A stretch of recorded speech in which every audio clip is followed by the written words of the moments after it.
Welcome to VM Global. Forex Learning 9th free class by VM Global.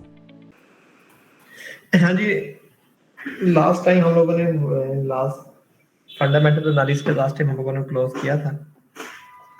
Just एक fundamental हम लोगों ने last time finalise किया था, अनएम्प्लॉयमेंट क्लेम्स। ये आपके सामने वो पहला ओपन भी हुआ पड़ा है। जो पहले 3 से 4 फंडामेंटल हैं वो मेजर इंपॉर्टेंट हैं, जो मार्केट पे बहुत ज़्यादा इम्पैक्ट जो है वो डालते हैं।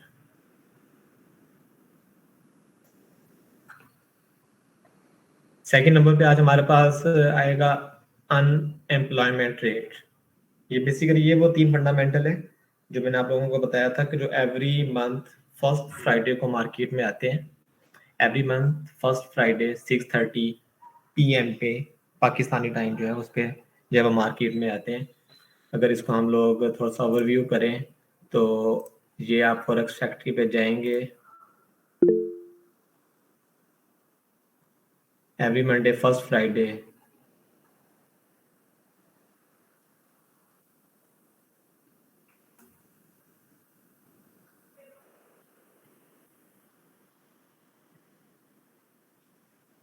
फ्राइडे ये आ गया। Basically non farm employment change 6:30 time mention है, फिक्स टाइम है इसका कि एवरी मंथ फर्स्ट फ्राइडे ये 6:30 फिक्स टाइम पे जब मार्केट में वो रिलीज होते हैं। तो ये कैड करनी है USD United state dollar, average hourly earning month two month, M/M month two month, second USD, नाम फार्म एम्प्लॉयमेंट चेंज। इसमें देखें अभी एक उन्होंने डाटा दिया हुआ है, अभी फोरकास्ट नहीं आई इसकी। फोरकास्ट बिफोर 2 और 3 डाटा पब्लिश होने से 2 से 3 दिन पहले मार्केट में जब वो उसकी फोरकास्ट आएगी। और नंबर 3 USD अनएम्प्लॉयमेंट रेट। ये तीनों मेजर इंपॉर्टेंट देखा। रेड भी नजर आ रहा है, तो मैंने बताया था कि येलो, ऑरेंज और रेड 3 साइन मिलेंगे। येलो सबसे लो इम्पैक्ट और रेड सबसे हाई इम्पैक्ट और ऑरेंज उसका जो है मार्केट में वो लिटिल बिट जो है वो मीडियम में ये वाला आ गया, ये वाला इसका मार्केट में मीडियम इम्पैक्ट। तो जो रेड है उसका हाईली इम्पैक्ट मार्केट के अंदर जो है वो आएगा। तो ये डाटा खाली USD के नहीं आते। अगर हम लोग 9 मार्च थर्सडे को अगर हम लोग स्टार्ट करें तो USD 12 AM फिर 4:30 बजे ये मॉर्निंग, ये पाकिस्तानी टाइम है सारे, 4:50 AM जापानीज येन का फाइनल GDP और सारे जापानीज येन के डाटे, GBP जर्मन ब्रिटिश पाउंड जिसे हम लोग ग्रेट ब्रिटिश पाउंड भी बोलते हैं या जर्मन ब्रिटिश पाउंड बोलते हैं, लेकिन ग्रेट चलता है, great British pound. RICS house price और CNY चाइनीज युआन का डाटा, इस तरह यूरो, EU और यूरो का डाटा, ये सारे के सारे डाटे जो है मार्केट में आपको नजर आ रहे होंगे। ये वक्तन फवक्तन टाइम पे टाइम मार्केट में जो वो रिलीज होते रहते हैं। तो देखें पूरी की पूरी जो है हिस्ट्री। और एक मैंने आप लोगों को बताया था FOMC federal open market committee 22 दिसंबर को डाटा मार्केट में रिलीज होगा। 28 22 ये 22 दिसंबर 11 बजे मार्केट में डाटा आता है। इसको हम लोग पहले डिस्कस कर चुके हैं। FOMC federal open market committee जो अमेरिकन इंटरेस्ट रेट को फोकस करती है और उसकी कम या ज़्यादा, ये जब हम पूरी अमेरिकन इकोनॉमी को डिस्कस करेंगे तो उसमें सारी चीज़ें जब वो इन डिटेल आएंगी। और उसी टाइम FOMC स्टेटमेंट कि हमने इस साल में अपनी क्या प्रोजेक्शन रखनी है वो FOMC स्टेटमेंट सामने आ जाएगी। और फेडरल फंड रेट अब अभी डाटा सामने नहीं आया, मतलब डाटा सामने आ जाता होता है कि प्रीवियस क्या है, हमने इंक्रीज करना है या नहीं करना। ये तीनों की तीनों चीज़ें यहाँ पे सामने हमें देखने को मिलेंगी। और फिर आफ्टर डाटा 30 मिनट्स बाद प्रेस कॉन्फ्रेंस होती है जिसके ऊपर जो है इनका जो फेड का जो चेयरमैन है आके वो स्पीच करता है, क्रॉस क्वेश्चनिंग होती है। और इस आप कह लेंगे 11 PM से लेकर 11:30 1 से 1.5 घंटे की जो मार्केट मूवमेंट होती है ये हाईली वोलेटाइल मार्केट होती है। और इसमें स्पेशली तमाम करेंसी पेयर्स, किसी एक चीज़ में हमें जो है वो मूवमेंट देखने को नहीं मिलती। इसमें जितने भी करेंसी पेयर्स हैं फॉरेक्स में जो चीज़ें ट्रेड हो रही हैं वो तमाम की तमाम में आपको मूवमेंट जो है वो देखने को मिलेगी। हाईली फ्लक्चुएशन होती है गोल्ड के अंदर, हाईली फ्लक्चुएशन होगी अमेरिकन स्टॉक्स के अंदर, और हाईली फ्लक्चुएट होंगे जो डॉलर के अगेंस्ट डायरेक्ट पेयर है। तो इन तीनों में हाईली फ्लक्चुएशन देखने को मिलती है, और जो इनडायरेक्ट और क्रॉस पेयर है उनमें जो है ना मूवमेंट कदरे लो होती है, लेकिन तमाम की तमाम मार्केट जो है वो हाईली वोलेटाइल हो जाती है इस डाटा के ऊपर। तो ये बेसिकली वो फॉरेस्ट फैक्ट्री है जिसको हम लोग फोकस करते हैं कि मार्केट में कौन कौन सा डाटा किस टाइम कितने बजे मार्केट में रिलीज होना है, और उस डाटे के ऊपर हम लोग कुछ लोग ट्रेडर्स उस डाटे के ऊपर अपनी ट्रेड प्लान करते हैं, कुछ लोग टेक्निकली ट्रेड प्लान करते हैं। तो हमारे यहाँ से दोनों की दोनों होती हैं, टेक्निकली भी होती है और फंडामेंटल भी होती है।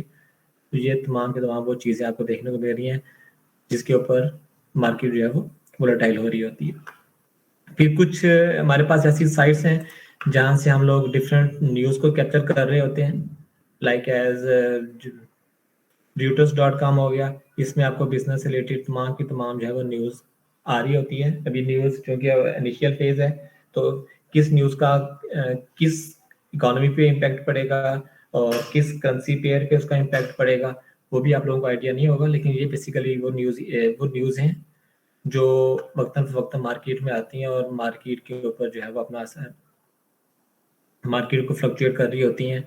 ये bloomberg.com इसका प्रॉपर चैनल भी है एक bloomberg.com। जैसे अभी Russian seen favouring India even as China's oil demand rebounds. अब ऑयल के अगेंस्ट न्यूज़ है और इस न्यूज़ के ऊपर खाली आज ऑयल जो है वो $2.5 चल गया है, यानी कि ऑयल आज $75 पर बैरल पे ट्रेड हो रहा था, और इस टाइम जो ऑयल है वो 77 तकरीबन $3 ऑयल जो है वो इस टाइम इस डाटे के ऊपर जो है वो ट्रेड मूव कर चुका हुआ है।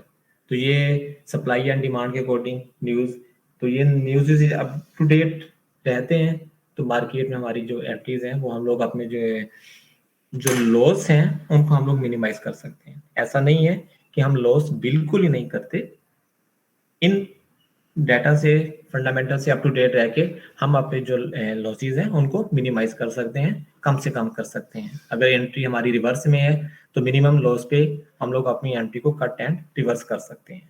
तो ये अवेयरनेस है जो न्यूज़ हमें मार्केट जो प्रोवाइड कर रही होती है।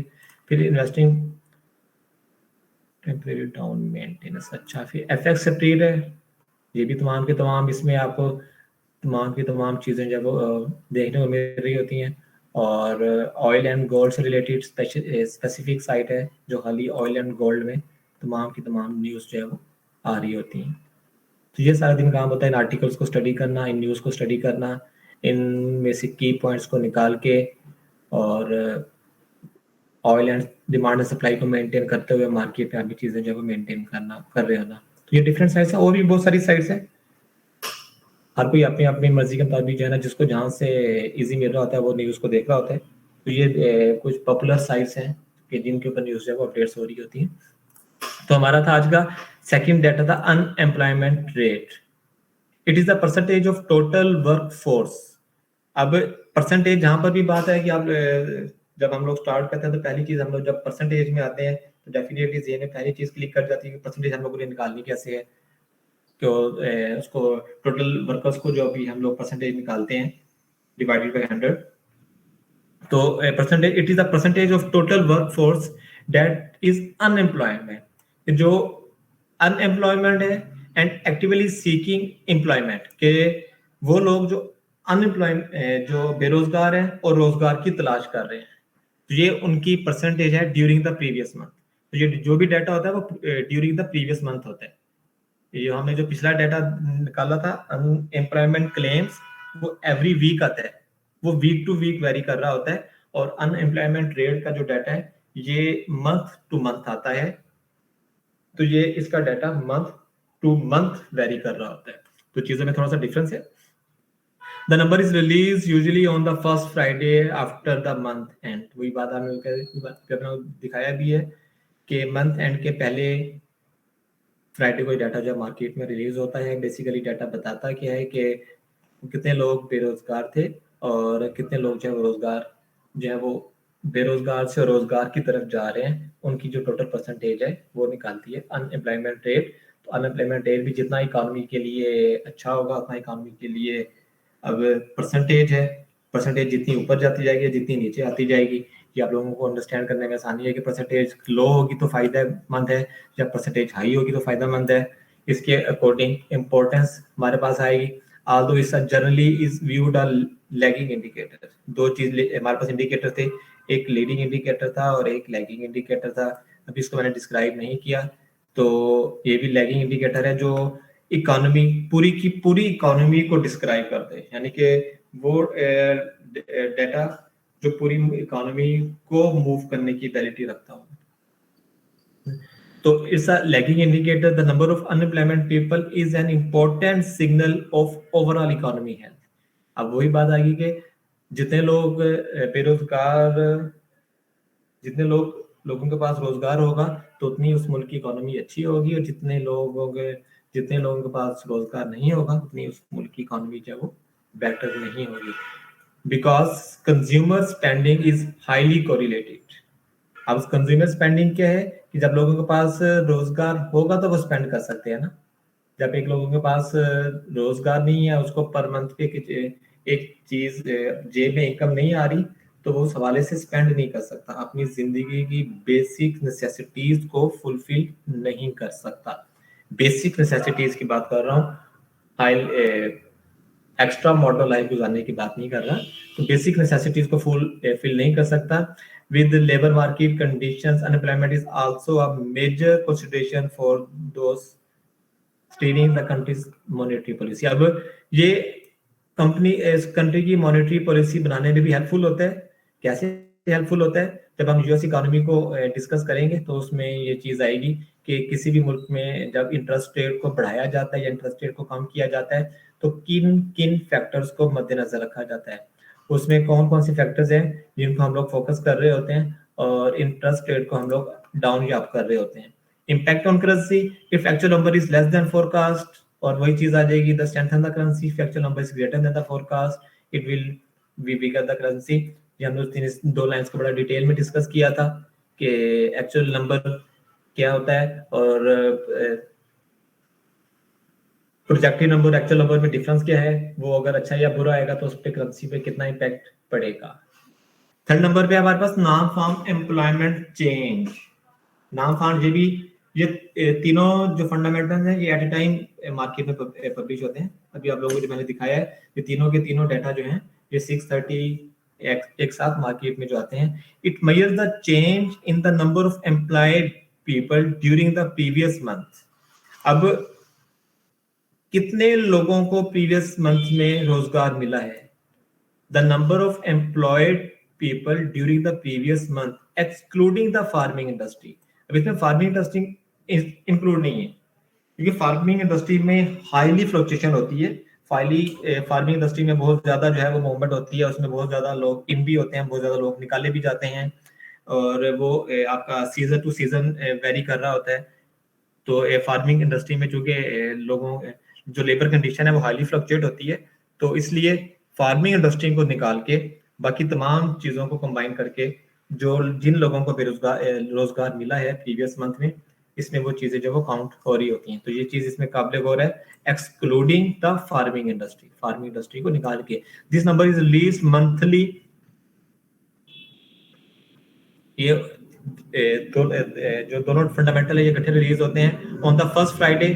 जिसे हर उसके साथ साथ चीज मेंशन की गई है कि कौन सा डाटा हर फंडामेंटल के सामने मेंशन किया गया है, कौन सा डाटा फंडामेंटल वीकली आएगा, कौन सा फंडामेंटल मंथली आएगा, कौन सा फंडामेंटल जो है वो किस डेट को कब रिलीज होता है। तो उस फंडामेंटल के सामने वो चीजें लिखी भी हुई हैं, तो वहां से भी आप लोगों को एक दो दफा रीड करेंगे तो होपफुली जो है आप लोगों को रिमेंबर हो जाएंगी। The number is release monthly date the month end this is vital economic data released shortly after the month ends. The combination is importance and alias makes the FT. बाकी importance जो correlation is an important leading indicator। देखें lagging indicator और leading indicator, यहाँ पे अब leading indicator आ गया। जो उसके ऊपर हमारे पास था वो lagging indicator था और ये हमारे पास leading indicator है। अभी सिर्फ चीजों को मेमोराइज कर लें कि ये हमारे पास जो लीडिंग इंडिकेटर है of consumer spending which account for a majority of overall economic activity, जो ओवरऑल इकोनॉमिक एक्टिविटी को जो है वो शो कर रहा होता है। क्लेम्स का है एम्प्लॉयमेंट का डाटा जहां पर भी आएगा, जिस भी कंट्री का आएगा, वो ओवरऑल पूरी इकोनॉमी को ही डिस्क्राइब कर रहा होता है। लोगों की बेसिकली इकोनॉमिक कंडीशन को डिस्क्राइब कर रहा होता है, लोगों की इकोनॉमिक कंडीशन को बता रहा होता है कि लोगों की इकोनॉमिक कंडीशन कैसी है।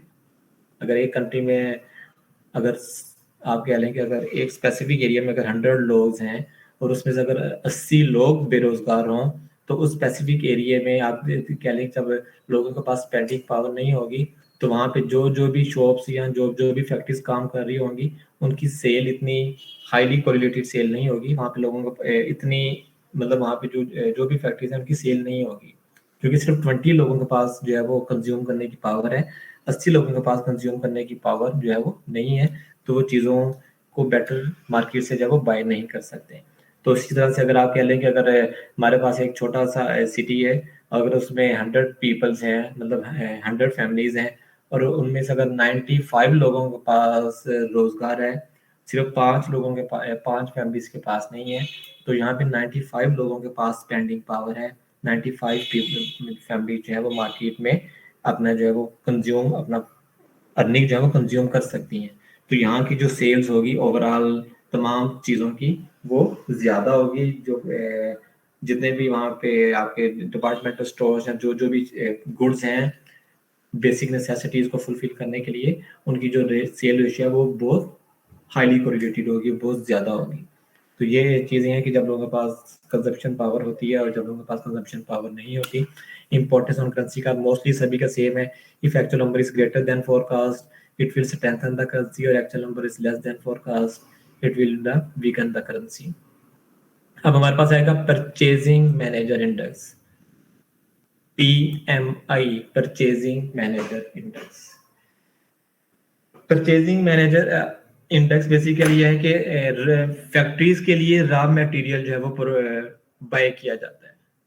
अब जो भी फैक्ट्रीज है, जितने भी आपके जितने भी अदारे हैं, वो रॉ मटेरियल परचेज करके उनको फिनिशिंग गुड्स में तब्दील करते हुए मार्केट में जो है वो सप्लाई कर रहे होते हैं। तो वो लोग जो रॉ मटेरियल परचेज करते हैं, ये उन लोगों का बेसिकली आप कह लें कि 50 लोगों का ये सैंपल जो है वो इकट्ठा किया जाता है। कुछ खास चीज़ों का सर्वे करके एक सैंपल इकट्ठा किया जाता है कि क्या आउटपुट जा रही है, कितने ऑर्डर्स मार्केट से मूव हो रहे हैं टूवर्ड द फैक्ट्री। अगर ऑर्डर्स ज़्यादा मूव हो रहे हैं, इट मीन्स कि जो गुड्स प्रोड्यूस होकर मार्केट में गई हैं वो तमाम की तमाम सेल हो गई हैं, यानी कि उनकी डिमांड बहुत ज़्यादा है। और अगर ये ऑर्डर्स डे बाय डे कम होते जाएंगे, तो जो फिनिशिंग गुड्स मार्केट में गई हैं उनकी डिमांड मार्केट में इतनी नहीं है, या तो उनकी डिमांड नहीं है। फिर दो फैक्टर्स के ऊपर सर्वे होगा कि आया हमारी फिनिशिंग गुड में कोई फॉल्ट है, जो हमारा जो प्रोडक्ट है उसकी डिमांड में कमी है, या लोगों के पास परचेजिंग पावर नहीं है। तो ये दो ही चीजें आएंगी।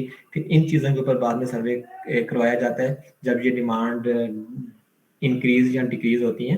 तो actual it measures the level of a diffusion index based on survey purchasing managers. उनके ऊपर सर्वे किया जाता है वो लोग जो मटेरियल परचेज करते हैं, excluding that manufacturing industry. It is usually released at the end of every month. Every month के एंड पे जो डाटा जो रिलीज होता है पिछले पूरे मंथ की इकोनॉमी को डिस्क्राइब कर रहा होता है। अब जब ये डाटा आएगा, अगर ये डाटा बुरा आया है तो ये डाटा अब डायरेक्टली लिंक हो जाएगा नाम फार्म पेरोल के साथ। अब कुछ चीजें आहिस्ता आहिस्ता वो क्लियर होना शुरू होंगी आप लोगों के सामने कि किस डाटा मार्केट में अगर कैसा आएगा, तो उससे जो नेक्स्ट डाटा है जो जो बाकी चीजों को अफेक्ट कर सकता है, बाकी चीजों को रिलेट कर सकता है, वो कैसा आएगा। अगर ये डाटा बुरा आ गया तो डेफिनेटली जो नाम फार्म पेरोल का डाटा है वो बैड आएगा, क्योंकि जब मार्केट में लोगों के पास बाइंग पावर नहीं है, चीजें परचेज करने की पावर नहीं है। क्यों नहीं है? कि लोगों के पास रोजगार नहीं है, तो नाम फार्म पेरोल का डाटा जो है वो बैड आ जाएगा। और अगर ये डाटा अच्छा आ जाता है, हाईली हाईली गुड आ जाता है, तो इट मीन्स लोगों के पास परचेजिंग पावर बहुत ज्यादा है, लोगों के पास रोजगार बहुत ज्यादा है, वो उनके पास कंज्यूम करने की रेशियो बहुत ज्यादा है, जिसकी वजह से वो मार्केट में अपना जो है वो शेयर इनपुट कर रहे हैं और चीजों को जो है वो बाय कर रहे हैं। तो ये डाटा, इस डाटे के एंड से रिजल्ट से हमें नाम फार्म पेरोल डाटे को जजमेंट करने में आसानी हो जाती है, और इसके बाद हम लोग उसके अंदर अपने जो है वो मिनिमम एसएल के साथ मार्केट में एंटर होकर अपना प्रॉफिट जो है वो कर सकते हैं। एसएल बात का ना भी लगाएं जब कॉन्फिडेंट होते हैं या स्टडी बहुत ज़्यादा बेहतर होती है, तो हम स्मॉल क्वांटिटी के साथ भी मार्केट में जो है एंटर हो सकते हैं। वो हम लोग प्रैक्टिकली जब जाएंगे तो डिस्कस करेंगे। If the number is above 50 it indicates industry expansion. अब 50 से जितना ऊपर ऊपर जाता जाएगा उतनी इंडस्ट्री एक्सपेंशन करती जाएगी। मतलब अगर 60 है तो हाई एक्सपेंशन, 60 से 70 है बहुत ज्यादा, 70 से 80, मतलब इसका जो ब्रेक इवन है वो 50 है, 50 से लो और 50 से हाई, ये चीजों को बताएगा expansion. Similarly the number is below 50 indicates contraction the industry. 50 से अबव है इंडस्ट्री बेटर ग्रो कर रही है, 50 से बिलो है इंडस्ट्री बैड ग्रो कर रही है। The number is released after conducting a careful survey of about 400 purchasing managers which ask response to rate the relevant level of business coordination including the employment। ये सारी सारी चीजें हैं, किन किन चीजों का डाटा जो है वो इकट्ठा करके किन किन चीजों को मेजर करके मार्केट में ये डाटा जो पुट किया जाता है। तो एवरी मंथ एंड पे डाटा मार्केट में आएगा, और इसका जो ब्रेक इवन है वो 50 है। 50 से जितना अबव जाएंगे उतना पीएमआई का डाटा जो है वो पॉजिटिव है। पीएमआई का डाटा इस पे नहीं लिखा गया, ऑयल पे भी इम्पैक्ट करेगा। ऑयल का इसमें अगर मेंशन आप कर लेंगे तो पीएमआई का डाटा, परचेजिंग मैनेजर इंडेक्स का डाटा ऑयल को भी मूव करता है। इस डाटे के ऊपर ऑयल भी मूव करता होता है। हम लोग इस डाटे के ऊपर ऑयल की ट्रेड को भी हम लोग जो है वो मेंटेन कर सकते हैं, as well as gold, dollar, direct pair, currency direct pair, and also in crude oil. तो क्रूड ऑयल के ऊपर भी इसमें हम भी अपने ट्रेड जो है वो मेंटेन कर सकते हैं। Importance, it's a leading indicator of economic health. आप देखें इकोनॉमिक हेल्थ के लिए ये भी लीडिंग इंडिकेटर है। क्यों इकोनॉमिक हेल्थ के लिए है कि जो फैक्ट्रीज आपकी गुड्स प्रोड्यूस कर रही हैं वो जितनी ज्यादा सेल होंगी उतनी फैक्ट्रीज की रनिंग ज्यादा होगी, उतनी फैक्ट्रीज की जो है वो ग्रोथ ज्यादा होगी, तो कंट्री के लिए, इकोनॉमी के लिए गुड साइन है। Business react quickly to market conditions, इसके ऊपर जो है वो फौरन ही एक्चुअल जो है फौरन ही असरअंदाज होता है। और नेक्स्ट मंथ अगर ये डाटा बुरा होता है तो नेक्स्ट मंथ की स्ट्रैटेजी अप्लाई की जाती है, किस तरह से हमने इसको कंट्रोल करना है, कौन से फैक्टर हैं जो चीजें जो है वो परचेज करने में जो है वो दरमियान में हाइक हो रहे हैं, तो उन स्टेप्स को फिर मेजर डाउन किया जाता है। डिमांड एंड सप्लाई के फैक्टर को मेजर किया जाता है, लोगों की कंजप्शन पावर को मेजर किया जाता है। और तीसरा फैक्टर आता है मार्केट में इंटरेस्ट रेट हाइक के, मार्केट की जो कंडीशन है, मार्केट की ओवरऑल इकोनॉमी की कंडीशन कैसी है, तो फिर डिफरेंट फैक्टर्स को मेजर किया जाता है।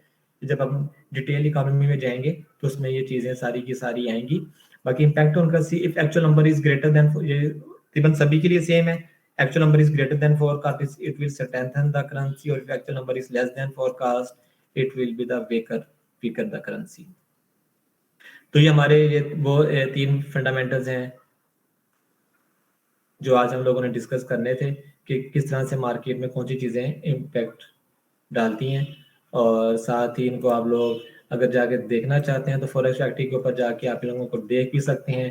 अगर किसी फंडामेंटल को आपने इन डिटेल स्टडी करना है तो फॉरेक्स फैक्ट्री अगर आप ओपन करेंगे, सामने इस बुक पे क्लियर करेंगे तो आपको इसकी हिस्ट्री यहाँ से भी मिल जाएगी, और प्रीवियस फोरकास्ट एक्चुअल अगर उसके पिछले डाटा को देखना चाहते हैं कि पिछले डाटा जो है वो किस किस नौयत की आए थे, तो ये आपको पिछले 14 अक्टूबर 2022 को आया था, 11 नवंबर 2022, 9 दिसंबर 2022, 13 जनवरी, और ये सारे के सारे किस किस डेट को रिलीज हुए थे और किस किस तरह के डाटा जो मार्केट में आए थे। मोस्टली पॉजिटिव डाटा मार्केट में आ रहा है, जो ग्रीन है तो ये देखें मोस्टली पॉजिटिव, मतलब सिर्फ 5 में से 4 डाटा पॉजिटिव थे, सिर्फ एक डाटा जब नेगेटिव था।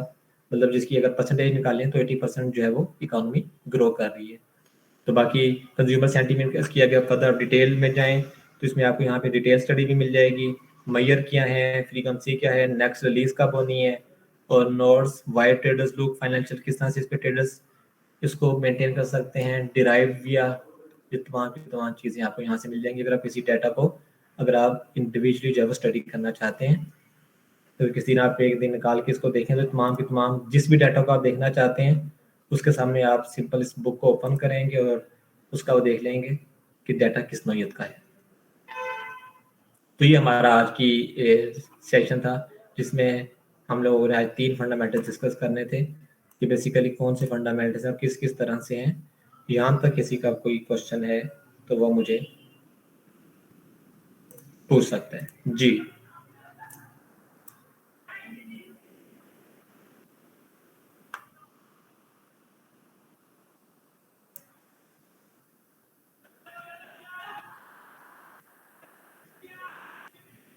जी का साहब एनीवन मीटिंग से पालन हो मिनट होल्ड कर से पालन हो जी सुन भाई जी अभी किसी का कोई क्वेश्चन है आज की क्लास के रिलेटेड?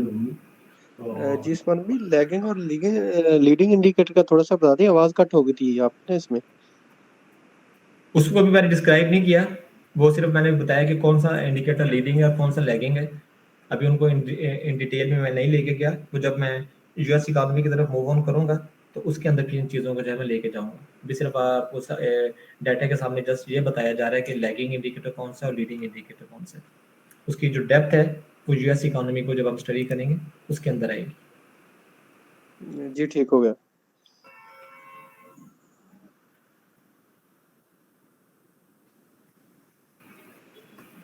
जी और किसी का कोई क्वेश्चन? सभी एक्टिव बैठे हैं ना? जी मैं ये पूछना चाह रहा था कि हमने ना कहा था कि 2 वीक्स में ना फंडामेंटल हो जाएंगे, तो पिछला वीक भी ऐसे निकल गया, इस वीक के भी हमने 2 दिन तो निकल गया, पीछे 3 दिन रह गए हैं, तो इसमें तो नहीं हो पाएगा, नेक्स्ट वीक में चले जाएगी थोड़ा सा? नहीं, इस वीक फाइनलाइज हो जाएगा, फ्राइडे तक ये हमारा फंडामेंटल का लेक्चर फाइनलाइज हो जाएगा। चलिए थैंक यू सर, बहुत शुक्रिया। इसलिए मैंने आज 3 इसीलिए मैंने कर दिया आपके, मैंने क्वेश्चन रेज करने से पहले ही मैंने जो है वो आज 2 करने थे, एक एक्स्ट्रा कर दिया 3, तो कल होपफुली बल्कि 99% चला ये फ्राइडे तक हमारा जो है वाइंड अप हो जाएगा। नेक्स्ट वीक हमारा जो है वो MT4 है और उसके बाद हमारा टेक्निकल है 2 वीक्स का। मुझे याद है जो कोर्स फॉर्मेट बना के दिया गया है उसी के मुताबिक हम लोग जो है आगे मूव ऑन करेंगे। जी थैंक यू सर, शुक्रिया।